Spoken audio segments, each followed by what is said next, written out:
Bonjour à toutes et à tous et bienvenue pour ce nouvel épisode de l'Instant Sportif. Ça faisait longtemps. Ça faisait longtemps quand même. C'est Richemont toujours en compagnie de PO Deschênes. Puis aujourd'hui, on va parler un peu des dernières nouvelles dans la LNH. Justement, cette semaine, on prépare quand même deux épisodes du côté de la LNH. Premièrement, dans l'épisode d'aujourd'hui, on va parler des récents échanges qu'il y a eu parce que je ne sais pas ce que les DG ont pris cette semaine, mais c'était puissant parce qu'on a eu des gros échanges qui sont sortis. Puis plus tard cette semaine, normalement demain, au moment qu'on parle, on va faire une espèce de petite prédiction pour le draft. Originalement, le plan, PO, tu vas pouvoir confirmer avec moi là-dessus. Le plan pour l'épisode, c'était de faire les trades puis le draft. Sauf qu'on se dit, s'il y a d'autres trades, ben c'est parce qu'on ne saura pas qui va drafter qui. Fait que c'est comme. On va attendre encore un peu, au moins à la veille du repêchage. On va encore les réservoir des trades. Donc, pour parler des échanges en tant que tel, il y en a eu beaucoup des gros. Tout d'abord, on va commencer avec un échange que les Devils ont fait. Les Devils se sont départis du défenseur Simon Nemec. On sait Simon Nemec, deuxième choix au total en 2022, n'a jamais vraiment réussi à s'établir avec les Devils, ou sinon n'avait pas beaucoup de temps de jeu. Puis aussi, y a-t-il beaucoup été blessé Simon Nemec? Je me souviens plus. Ben, pas. Il y a eu quelques blessures peut-être, mais c'est vraiment pas à cause de ça qu'il jouait pas. C'était vraiment parce que c'est un défenseur offensif. Puis dans l'équipe, il y a Luke Hughes et Doug Hamilton. Donc, il prenait tout le Ouais. temps que lui pouvait avoir. Puis défensivement, il est pas non plus très exceptionnel. Donc, tu pouvais pas le mettre dans ce rôle-là. On se rappelle, il avait repêché deuxième au total au repêchage de Slavkovski en 2022 devant Logan Cooley. Donc, peut-être qu'il regrette ce choix-là à ce moment-là. Mais ils ont quand même réussi à recevoir quand même quelques pièces en échange de Simon Nemec et Maxime Tsiplakov. Tsiplakov, vraiment, c'est juste pour se débarrasser de son contrat. Ils ont reçu un choix de premier tour de Vegas en 2027, choix de premier tour de Colorado en 2028 et le choix de deuxième tour des Rangers en 2026. Ça, c'est quand même un haut choix en deuxième ronde. Et Étienne Morin. Donc, ils ont quand même réussi beaucoup. Les deux choix sont top 10 protégés de Vegas et Colorado, mais ça m'étonnerait qu'ils soient des top 10. Donc, pour un défenseur qui n'allait pas vraiment jouer, parce que comme j'ai dit, tu as Doug Hamilton, tu as Luke Hughes, tu as Sigan Tyler, tu as Pesci, tu as Dylan, tu as Kovacevic, tu as déjà tes 6 défenseurs. Donc, Simon Nemec, c'était un peu le joueur que tu peux te départir. Et pour Calgary, qui sont en reconstruction, c'est quand même très bon. Là, maintenant, à droite, ils ont Simon Nemec et Zane Parek. Donc, ça, c'est très bon pour le top 4 pour le futur. Donc, il y en a un qui va sur le premier powerplay et l'autre sur le deuxième. Donc, je trouve que c'est un bon trade pour les deux équipes. Calgary qui avait beaucoup de picks, puis ils sont allés chercher un jeune qui peut directement rentrer dans l'alignement. Donc, je trouve que c'est une bonne transaction pour les deux équipes. Oui, effectivement, entièrement d'accord. Sinon, il y a eu, pour le prochain échange qui va passer, c'est un échange quand même récent. Non, pas tant récent, Ben, désolé. c'est qu'en Euh, gros, Colorado et Nashville ont fait deux trades. Un qui est hyper ouais. récent, c'est de lui que tu parlais. Puis l'autre, ça fait quand même un petit bout. Ouais. Donc, le premier, ça a été Ross Colton, a été envoyé à Nashville contre un choix de 3 puis un jeune joueur. Et ensuite de ça, lui qui est arrivé aujourd'hui, c'est Jack Drury plus Bradley et un choix de 3 est envoyé à Nashville. Là, au début, moi, je me dis, ah, c'est vraiment un petit trade. Mais quand j'ai vu le retour, j'ai trouvé que Colorado ont volé Nashville. Ils ont été chercher le jeune centre bon dans les 200 à patinoire de 23 ans, Fedor Fechkov. Svechkov va pouvoir jouer sur le troisième trio très bien. Il va être parfait pour là. Puis Zachary Lheureux. Zachary Lheureux est encore très jeune. Lui, c'est vraiment un gars qui peut être vraiment fatigant à jouer sur ton troisième ou quatrième trio. Donc moi, j'adore le trade pour Colorado. Puis pour Nashville, je comprends pas vraiment ce qui se passe. Puis c'est un peu étrange parce que le nouveau GM de Nashville, c'est l'ancien de Colorado. Donc, est-ce qu'il est envoyé en tant qu'espion? J'invente des trucs, j'exagère, mais je trouve que les deux trades, je comprends pas trop pour Nashville. Là. Puis l'autre trade, en gros, juste pour rappeler, parce que je pense que tu n'as pas du tout dit, l'Avalanche qui a eu Ross Colton et Isaac Posh. Excusez, c'est pas qu'il est mauvais, le gars, je sais pas. Et en retour, l'Avalanche qui reçoit Magnus Krona, donc un gardien de but bof, avec deux choix de 3 en 2026 puis un en 2027. Maintenant, Toronto, on fait parler d'eux. Tout d'abord, en tout cas, ils se sont débarrassés du gardien de but Joseph Wall. Ils l'ont échangé avec Simon Benoît aux Flyers de Philadelphie. En retour, ils récupèrent un autre gardien, Samuel Herson, Emile André et un choix de troisième tour cette année. Personnellement, tu sais, moi je vais dire ça comme ça.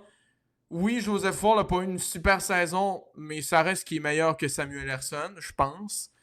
Ben, Je veux j'ai pas. l'impression que, parce que Herson c'est un agent libre, j'ai l'impression qu'il voulait juste se débarrasser de Cap pour pouvoir après ça faire la prochaine transaction pour aller chercher justement Darren Radish. Je pense que c'est plus ça qui est Ouais. arrivé parce que Sinon, il n'y a aucune logique parce que selon moi, Simon Benoît et Emile André, ça s'équivaut.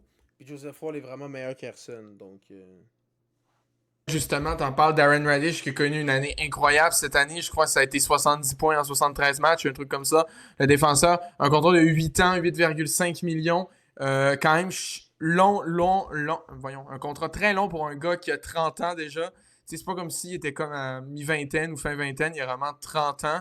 Donc, ça le mène jusqu'à ses 38 ans. Dans un contexte où la masse salariale augmente toujours 8,5 millions par an, c'est pas ça nécessairement qui pose problème, je c'est le 8 pense. ans. Là, ouais. C'est le 8 ans qui pose problème un peu de ce côté-là. Surtout Donc, que à c'est un voir. joueur qui a rien prouvé plus qu'un an. Donc, est-ce que dans 4 ans, il va être autant bon? On ne le sait pas. Donc, ouais, en gros, Toronto veut vraiment faire les séries l'année prochaine. Puis, ils ont fait, on s'en fout dans 6-7 ans. On va voir ce qui va arriver, mais c'est vraiment pour le maintenant. Là. Effectivement. On peut passer maintenant aux Panthers aussi, qui ont fait des gros mouvements dans les derniers jours, dans les dernières semaines. Tout d'abord, sont allés chercher. Ils ont envoyé Maki Samoskevich au Kraken de Seattle. En retour, ils ont reçu un choix de premier tour, 25e au total cette année, et un choix de 2 en 2027.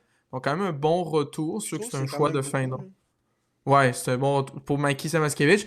Mais surtout, le gros move, sont allés chercher Brady Tkachuk, donc le frère de Matthew, des Sénateurs d'Ottawa. En retour, Ottawa ont reçu 3 choix de premier tour.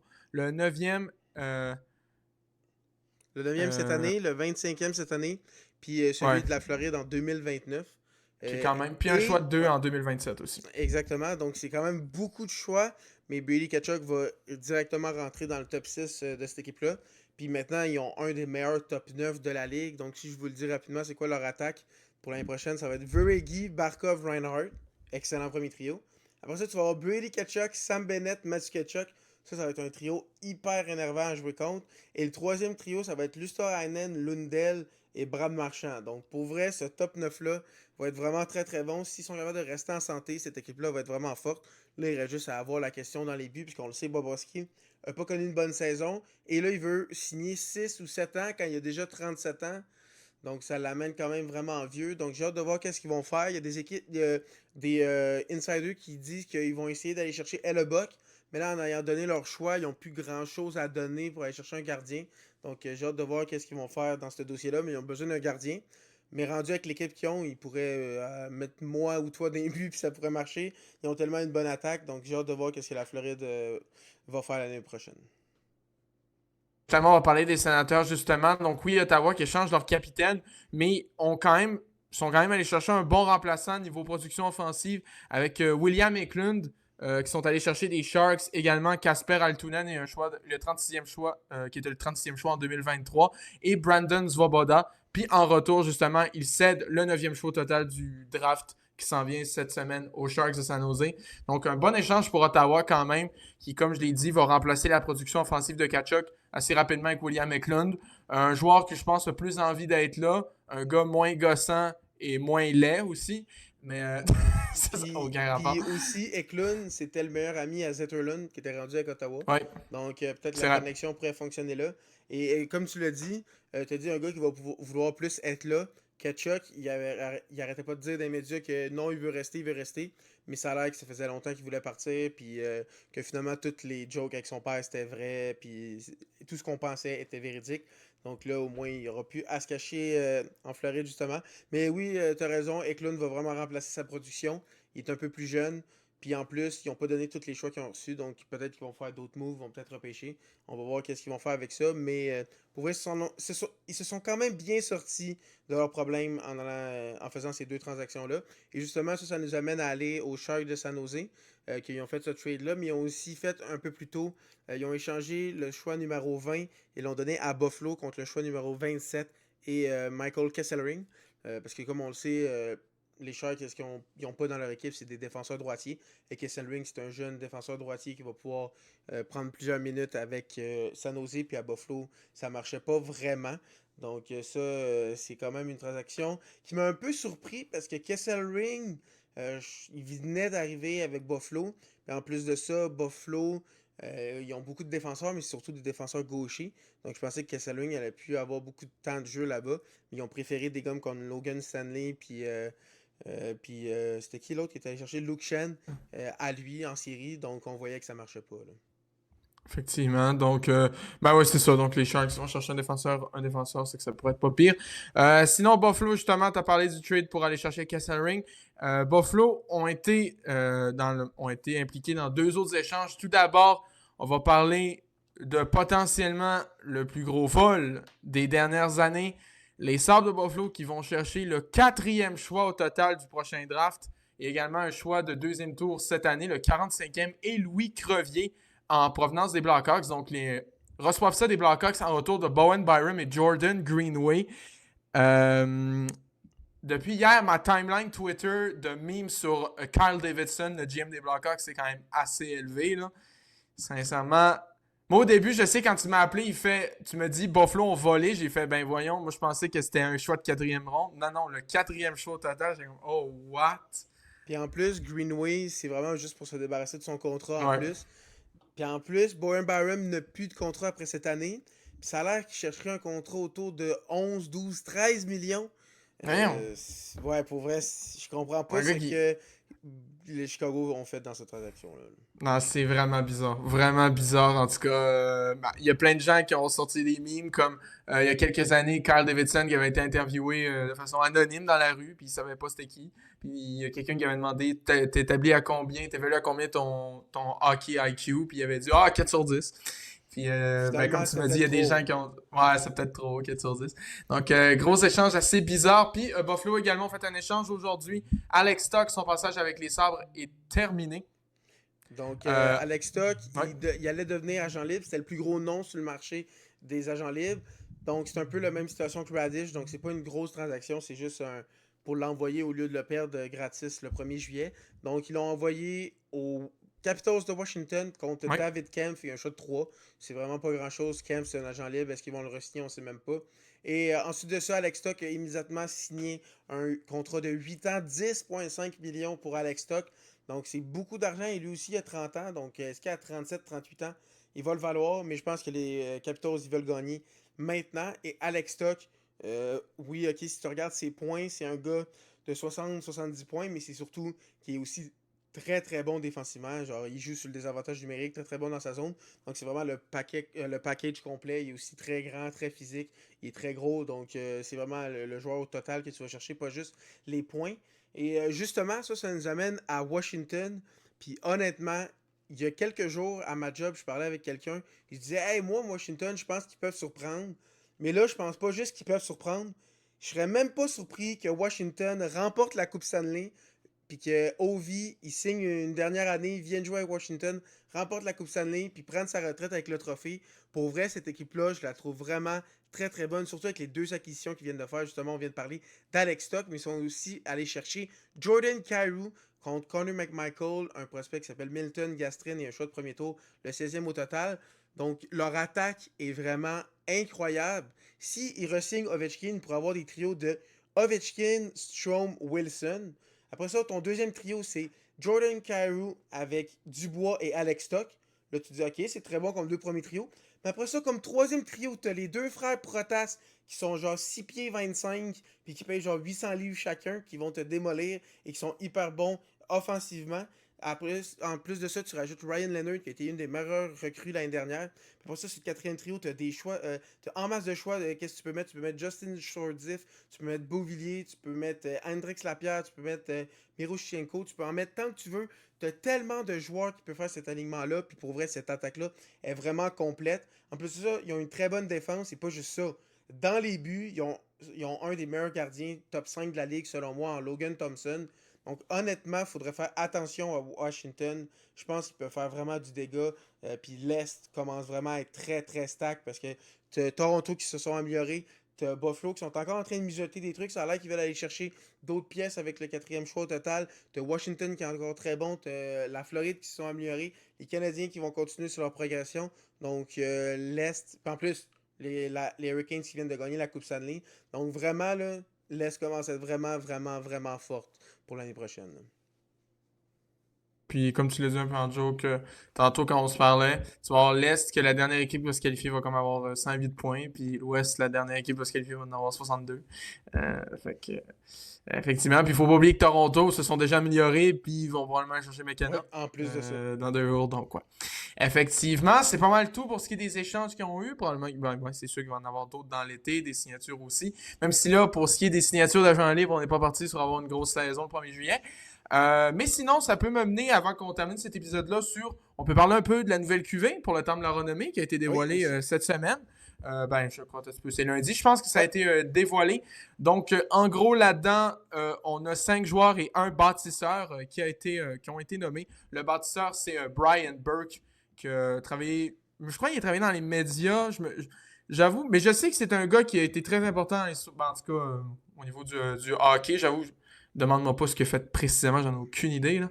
Mais en tout cas, une grosse personnalité importante dans l'histoire du hockey dans les dernières années. Fait que Brian Burke, une bonne nomination. Pour ce qui est des joueurs et joueuses, on a d'abord l'américaine Sandy Curley. Elle, j'avoue, je ne la connaissais pas du tout. Je me suis renseigné, puis en gros, elle a vraiment été une pionnière parce qu'elle a notamment été capitaine de Team USA au championnat du monde féminin en 90. Donc là, 90, pour vous replacer un peu dans l'ordre de la chronologie, c'est 8 ans avant que le hockey féminin arrive au JO. Donc, que ça commence tranquillement à être big. Donc, tu sais, elle a vraiment été une pionnière pour l'équipe américaine de hockey féminin. Mais après, elle s'est comme blessée, puis sa carrière a été cut short. Mais je pense que c'est une bonne affaire qu'elle soit nommée. Puis, en tout cas, ça me fait découvrir quelqu'un d'autre. J'avoue, j'avais aucune idée c'est qui, mais je pense qu'elle mérite vraiment sa place. Puis sinon, pour ce qui est des 4 joueurs de la LNH, tout d'abord, on va parler des 2 qui, à moins d'être vraiment de mauvaise foi, ne font absolument aucun doute. T'sais, genre, je les ai vus et j'ai fait absolument mériter à 100 000%. C'est Patrice Bergeron et Carey Price. Je pense qu'on peut pas... Même que sincèrement, Carey Price, selon moi, il aurait dû être là l'année passée. Ouais. Je trouve que c'est un crime qu'il soit pas un first ballot Hall of Fame. Mais Carey Price, Patrice Bergeron peut-être top 3 meilleurs centres défensifs de la ligue. Un qui a été capitaine de Boston, il était là toute sa carrière, vraiment un gentleman en dehors de la patinoire. Il a gagné la coupe. Il y a comme 6 Selkie, vraiment Bergeron 100% mérité. Et Carey Price, comme tu l'as dit, les deux 100% c'est mérité. Price a gagné le Hart, le Vézina, le Ted Lindsay, le Jennings. Il a tout gagné. Puis en plus, le temps de la renommée, c'est pas juste au hockey. Si tu check Ben, c'est pas Olympique. juste la LNH, je veux dire. Mais Ouais, c'est pas juste la LNH. Si tu check tout le hockey, il a gagné la médaille d'or, il a gagné la médaille d'or partout, que ce soit championnat du monde junior, championnat du monde, olympique, coupe du monde, il a tout gagné. Il y a juste la coupe Stanley qu'il n'a pas eu, mais sinon c'est vraiment mérité. Et toi, qu'est-ce que tu penses des 2 autres? Est-ce qu'il aurait dû rentrer? Ben, moi, sincèrement, je suis pas choqué, mais je peux comprendre que certains soient choqués. Tout d'abord, ben, on a le gardien de but Pécariné, qui est pas une énorme surprise non plus. T'sais, lui aussi, il a un Vézina. Et comme Price, il a une finale de la Coupe, mais il l'a jamais gagné. Puis comme Lundqvist aussi, qui a été ballot l'année passée, on s'en souvient. Donc, Pécariné, je suis pas surpris qu'il soit là. Mais j'avoue, j'ai quand même été un peu surpris de le voir. J'étais comme, ah ouais, Pécariné, maintenant. Ok, why not? Mais j'étais comme, ok, il y aurait peut-être eu des choix qui seraient passés avant, selon moi. Mais tu sais, c'est pas un mauvais choix. Il a quand même une excellente carrière. Il a eu une énorme longévité aussi, Pécariné. Là. Puis, donc, tu sais, c'est pas un mauvais choix. Puis, pour ce qui est de Keith Kachuk, lui, c'est un gars que ça fait très très longtemps qu'il est éligible au temps de la renommée. Un peu comme Jeremy Roenick. Lui aussi, ça faisait un bout qu'il était éligible, qui a été nommé l'année passée. Ben là, c'est au tour de Kachuk.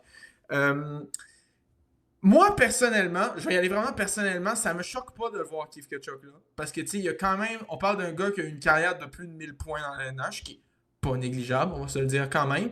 Gagné le Rocket une fois aussi. Tu sais ça, déjà fait des saisons de 50 buts puis tout. Sauf que, il y a des gens qui ont sorti cet argument-là. Pourquoi lui, puis pas Rod Brindamour, qui a plus de points en carrière, qui a également plus de trophées, qui a gagné une coupe en tant que joueur et qui a gagné une coupe en tant que coach. C'est comme. En plus, qui a gagné le Jack Adams aussi, au Rod Brindamour. Fait que j'avoue que si tu prends ça en compte, je peux comprendre que les gens chialent sur le fait que Keith Kachuk soit intronisé par Rod Brindamour. Mais en même temps, je pense que Rod Brindamour, peu importe, il va être intronisé à un moment donné. Puis sinon, il y en a d'autres qui disent que Keith Kachuk est juste là à cause que ses 2 fils sont bons. Bon, en tout cas. Font parler Ben, d'eux. ça tombe exactement dans la même semaine que son fils est échangé. Lui, il tombe au temple de la Ouais. renommée. Donc, il y a beaucoup de nouvelles du côté des Kachuk. Mais moi, il y a un truc que j'aime un peu moins avec le temple de la renommée, c'est que tu es obligé d'en avoir 4 à chaque année. Puis selon moi, s'il y en a pas qui sont worthy, t'es mets juste pas. Comme il y a, pas l'année passée, l'autre d'avant, un gardien comme Mike Vernon a été rentré puisque c'était une classe un peu moins forte. Mais selon moi, quand je pense à Mike Vernon, je pense pas au Hall of Fame. C'est un bon gardien, mais sans plus. Là. C'est pas du niveau d'un Carey Price ou de tous les grands qui sont rentrés. Donc moi, c'est plus ça mon problème. Parce que si tu checkes la classe, est-ce que c'est des bons nominés? Oui, c'est des bons nominés. Mais selon moi, est-ce que quand tu penses à un Kit Kachuk, tu penses au Temple de la Renommée, il était très bon. Mais c'était pas non plus. Moi, je pense qu'on devrait peut-être en rentrer moins. Puis vraiment juste Ouais. les Hall of Fame. Là. Dans les prochaines années, ce qui est sûr, c'est que ce soit du côté masculin ou féminin, il y a des joueurs que, tu sais, dès qu'ils prennent leur retraite, ils vont être first ballot. Là, je pense, ben, du côté masculin, Crosby, Malkin, Ovechkin, Le Temps, je pense que eux, c'est tous des locks. Du côté féminin, à partir du moment que Larry Knight et Marie-Philippe Poulin prennent leur retraite, sont Hall of Fame eux autres aussi. Je pense qu'il n'y a même pas de débat. Fait que c'est vrai, je suis d'accord qu'ils s'en viennent, mais là, ouais, non, je suis quand même d'accord. Parce que, tu sais, autant Bergeron-Price, c'est ça, j'ai aucun problème à penser ça. Riné, c'est plus le Riné que Chuck. J'étais comme, ouais, ok. Je pense que parce qu'il en fallait deux autres. Surtout que Riné, ça fait que lui, il est first ballot. T'es en train de me dire que Ouais. quand tu penses à P.K. Riné, tu penses first ballot à Hall of Fame. Il était bon, mais je sais Ah pas. ouais, il est first ballot, pourtant il a arrêté de jouer avant Price. Price. Ben, techniquement, c'est ça qu'il disait. Ça disait que Riné était sa première année d'éligibilité. Ça disait qu'il était first ballot. Ah, ok, mais c'est peut-être parce que Riné, lui, il a annoncé officiellement sa retraite. C'est peut-être ça. Ah, Price, techniquement, peut-être. il a jamais officiellement annoncé sa retraite. Là. Comme chez Weber un peu l'année passée, là, qui avait été Ouais. intronisé aussi. Donc au moins Price qui va retrouver chez Weber, ça c'est cool. Sinon, ben écoutez, c'est pas mal ça pour ce qui est du temps de la renommée. Je sais pas c'est quand la cérémonie de. Pas d'ouverture, en tout cas la cérémonie, est-ce qu'ils vont être intronisés Ah, officiellement. mais avant qu'on termine, j'ai une petite Oui, question pour toi. absolument. Maintenant que Price est au temple de la renommée, est-ce que tu penses Oui, que son chandail devrait être retiré par les il y Canadiens? a intérêt. Il y a intérêt. Ah, mais il y en a plein qui disent si t'as pas de coupe, pas ton chandail retiré. Parce que tous les gars qui sont en haut jusqu'à maintenant, ils ont une coupe Stanley. Donc toi, tu penses qu'on s'en fout de la coupe puis on le retire pareil? Oui. Parce qu'avoir les équipes de bois mort qu'il y avait devant lui, là, sans vouloir être insultant envers Manny Malhotra et Nathan Beaulieu, là, j'ai nommé ces joueurs-là random. Là.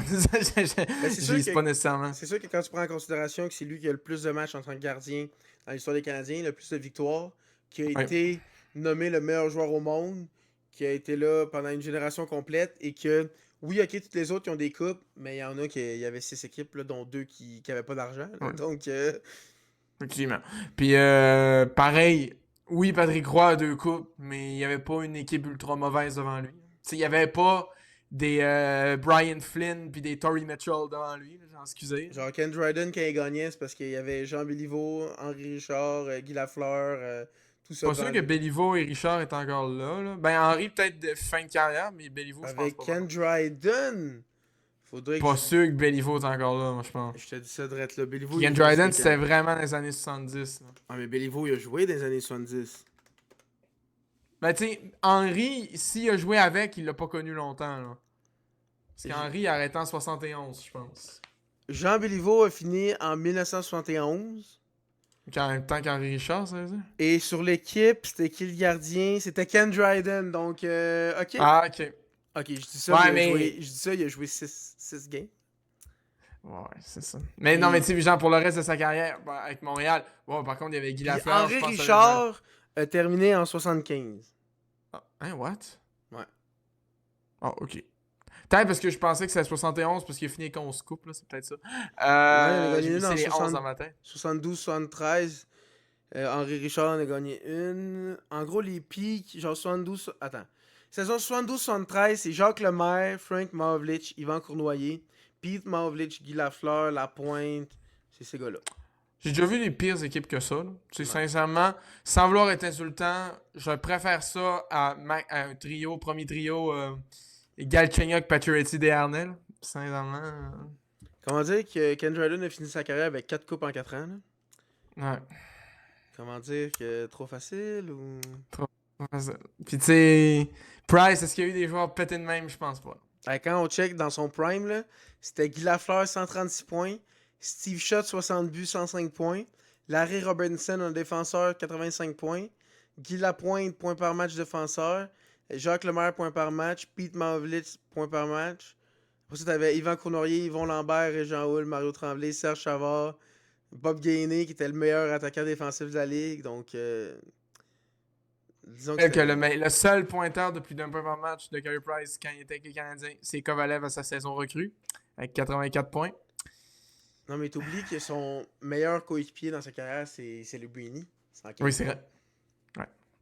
Mais c'est vrai qu'avec les Canadiens, c'était Max Domi et Kovalev. Là. Ouais. C'est pas. Donc, moi, selon moi, juste pour finir, il mériterait d'avoir son numéro retiré. Là.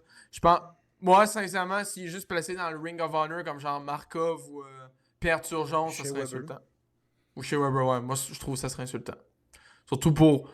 C'est tout ce qu'il a fait. Ben, en tout cas, tout le temps qu'il a passé à Montréal, puis tout, là. Tous les efforts, comment il a tenu l'équipe. Là. À un moment donné, il faut arrêter d'écouter Truc Bino chez la TVA Sport. Là. Puis il faut. Ben, parce que imagine quelqu'un d'autre qui met le numéro 31, ça serait vraiment bizarre. Là. Non, sincèrement. Live up, je ne prends plus nécessairement pour les Canadiens, là, mais s'il y a un autre joueur avec les Canadiens avec le 31, là, Ça on va va être le bizarre. regarder croche en cibole. Là. C'est comme, ah, no way. Non. Non. Mais ouais, c'est ça. Mais moi aussi, je Donc, pense moi, qu'il je pense. mériterait avoir Ouais, son chalet retiré. Là. absolument.